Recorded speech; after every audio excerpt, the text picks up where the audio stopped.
some more block preparation here on Project Blown Flathead.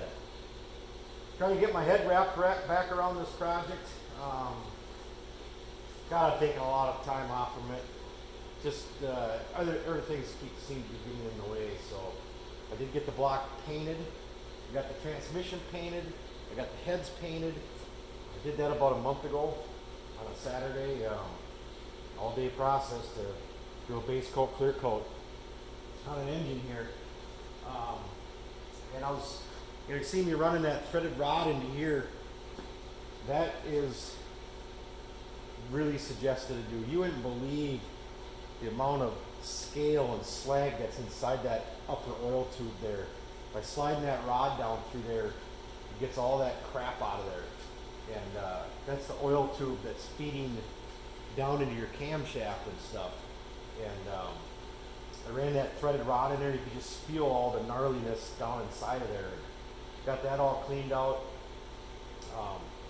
My fuel pump bushing, there's a small hole in it. And I'll show it in another video, but I just TIG welded that hole shut. I mean, I'm going to be running an electric fuel pump on this engine.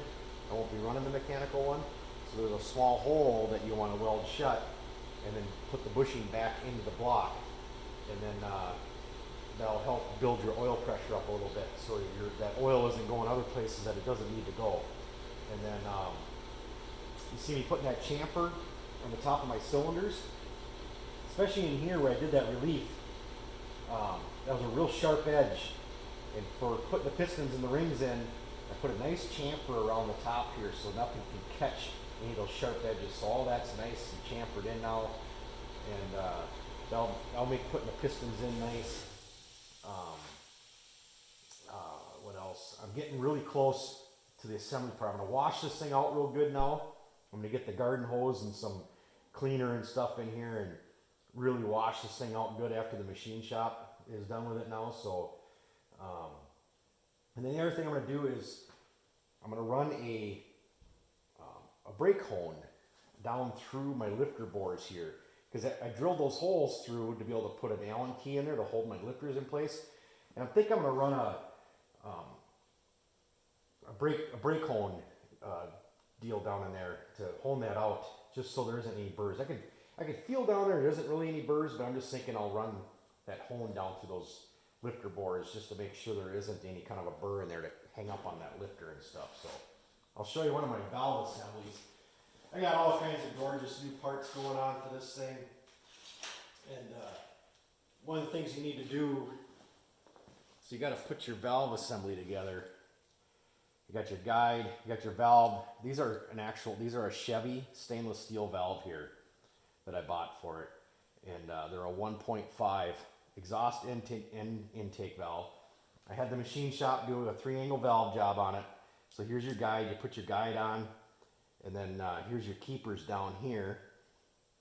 You put your keepers on, and your bottom spring retainer there. And then you got your valve retainer here, and you set everything back into the block without the spring on it. And what you're going to end up having to do is measure this point to this point once it's installed. And then the lifters, the valve springs come with specs.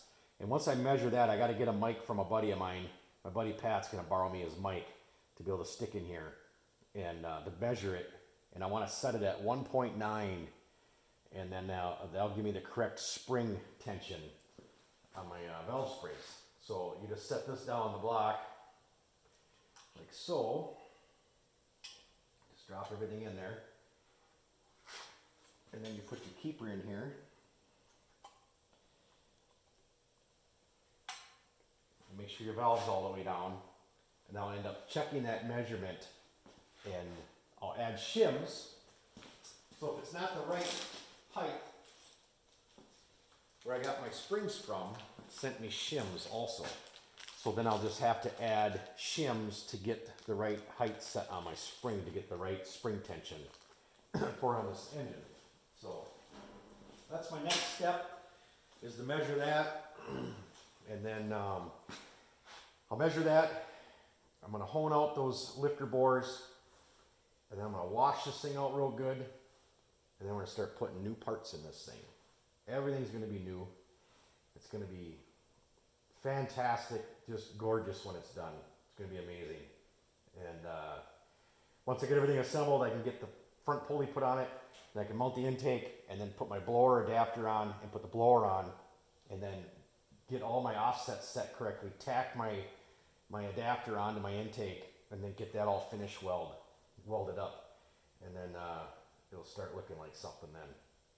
So that's it for now. Just some final block prep before we go ahead and assemble this thing. I know it's a slow process. I've been really taking my time, and a lot of time, but I just want to cover every single step. If I'm going to do a video series on building the ultimate Ford Flathead, I want to make sure I'm covering everything. I want to make sure you guys get to see every step. I have 3 different books I've been reading. I've been making phone calls. I've been asking questions on Facebook and other places, and I just want to make sure I'm covering everything in these videos so that somebody can watch these and learn everything to be able to do one of these things to the most performance you possibly can. So thanks for watching, guys. Please comment. Hope you enjoyed this. We'll be getting this bad boy together here real soon now. Thanks.